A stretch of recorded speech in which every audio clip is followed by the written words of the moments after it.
Di antara faedah keikhlasan yang berikutnya yang kelima, ikhlas merupakan sebab dikabulkannya doa dan dihilangkan kesulitan. Dalam hadis yang masyhur Rasulullah SAW bercerita, ada 3 orang berjalan di antara orang soleh, fa asabahumul matar, kemudian mereka ditimpa dengan hujan. Karena hujan, maka mereka pun masuk dalam goa di bawah sebuah gunung ya untuk menghindari hujan. Fanhattat alaihim sakhrah. Tiba-tiba ada batu besar jatuh lantas menutupi mulut goa atau pintu goa tersebut. Mereka tidak bisa keluar. Maka akhirnya sebagian mereka berkata kepada sebagian yang lain, "Ud'ullaha bi afdhali amalin amiltumuh." Hendaknya kalian berdoa dengan berwasilah kepada amalan yang terbaik yang pernah kalian lakukan.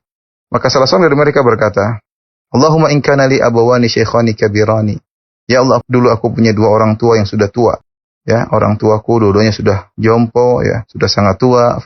Fa kuntu akhruju fa ar'a thumma aji fa ahlubu fa aji bil hilab fa ati bi abawayya fa yashrabani thumma asqi as-sibyata wa ahli wa imraati. Ya Allah, aku dulu punya 2 orang tua yang sudah sangat tua dan aku keluar menggembala, kemudian aku kembali, lalu aku memerah susu, lalu aku datangkan susu tersebut, aku berikan kepada kedua orang tuaku.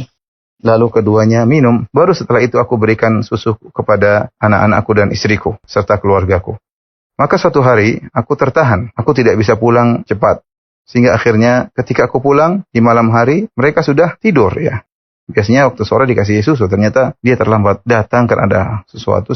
Sehingga ketika dia pulang ke rumah kedua orang tuanya sudah dalam kondisi tidur. Fakaritu an ukhidhahuma wasibiyatu yatadagawna inda rijlayya. Aku enggak suka atau enggak enak membangunkan mereka berdua sementara mereka berdua sudah tidur. Sementara anak-anakku mereka menangis di kedua kakiku. Falam yazal dzalika da'bi wa da'buhuma hatta tala'al fajr. Dan begitulah kondisiku dengan kondisi mereka sampai terbit fajar. Ya, jadi orang ini dia ingin membangunkan kedua orang tuanya, dia enggak enak. Kalau dia bangunkan khawatir orang tuanya lagi tidur terganggu. Sehingga dia berdiri di situ terus nungguin orang tuanya. Kapan orang tuanya terjaga, mungkin jam 1 malam, mungkin jam 2 malam, mungkin jam 3 malam, langsung dikasih susu karena khawatir kedua orang tuanya kelaparan. Ternyata kedua orang tuanya tidak bangun kecuali subuh. Bayangkan, semalam suntuk dia tunggu di situ, ini tidak bangun kedua orang tuanya. Sementara anak-anaknya nangis, dia tidak peduli. Yang penting kedua orang tuanya terlebih dahulu. Kemudian dia berkata, Allahumma in kunta ta'lamu anni fa'altu dzalika ibtigha'a wajhik fafruj anna furjatan nara minha sama. Ya Allah, jika memang aku mengerjakannya karena mengharap wajahmu, karena ikhlas, maka bukalah bagi kami pintu goa sehingga kami bisa melihat langit. Tiba-tiba batu penutup yang menutup goa tersebut bergeser.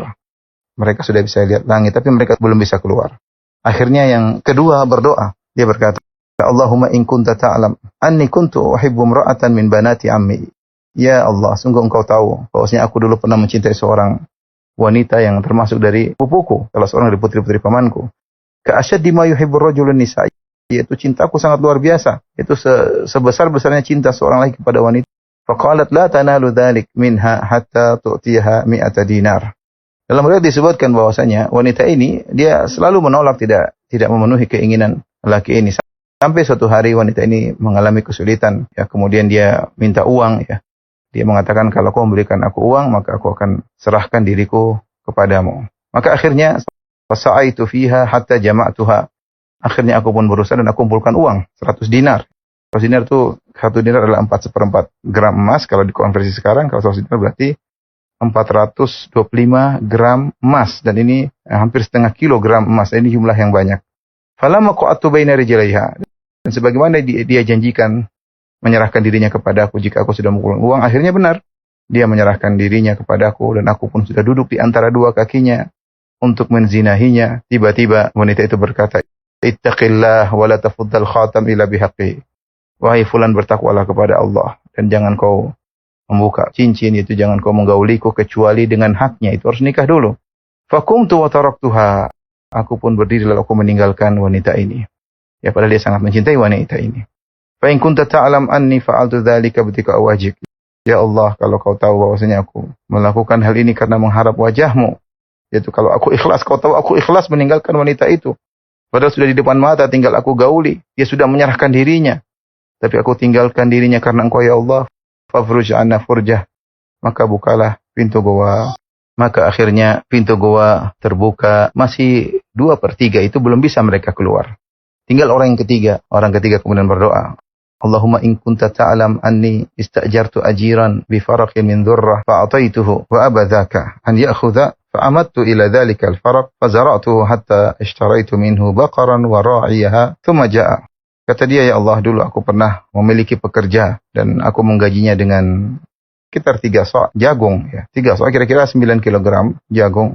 Lalu aku berikan gajinya kepadanya, tapi dia enggan. Dia tidak mau mengambil dulu gajinya. Maka dia pun pergi. Lalu aku pun menanami jagung yang aku merupakan gajinya tersebut.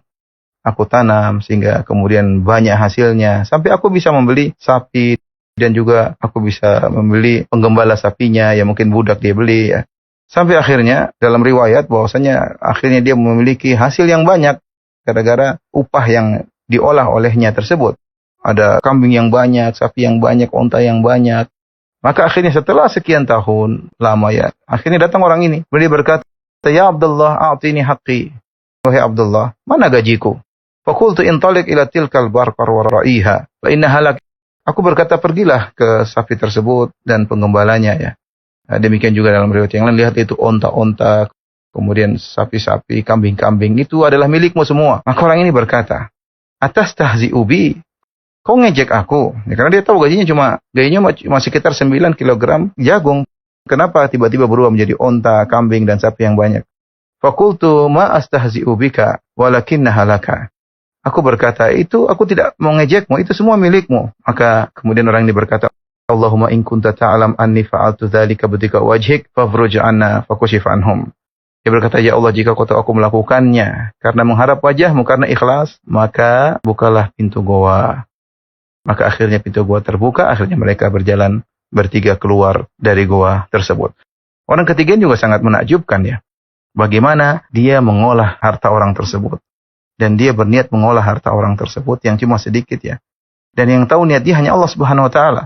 Kemudian setelah bertahun-tahun, mungkin entah berapa tahun, sampai kemudian berubah menjadi sapi, menjadi kambing, menjadi onta. Ini butuh waktu yang lama. Kemudian datang orang tersebut minta gajinya. Kalau dia niatnya buruk, dia akan bilang, gajimu cuma segini, 9 kilogram jagung. Tapi ternyata tidak, dia jujur, dia tulus. Karena dia niatkan mengolah harta ini untuk pekerjanya tersebut, maka dia bilang, ambil seluruhnya. Orang ini pun ngambil semuanya, tidak disisakan satu kambing pun, satu onta pun, satu sapi pun kepada dia sebagai tanda terima kasih. Diambil seluruhnya. Ini berat. Maka dia berkata, ya Allah, jika aku melakukan ini, ikhlas karena Engkau, ya Allah, maka bukalah pintu goa. Ternyata Allah buka. Ternyata mereka bertiga adalah orang-orang ikhlas. Mereka bertawasul dengan amal soleh mereka yang ikhlas. Akhirnya doa mereka dikabulkan.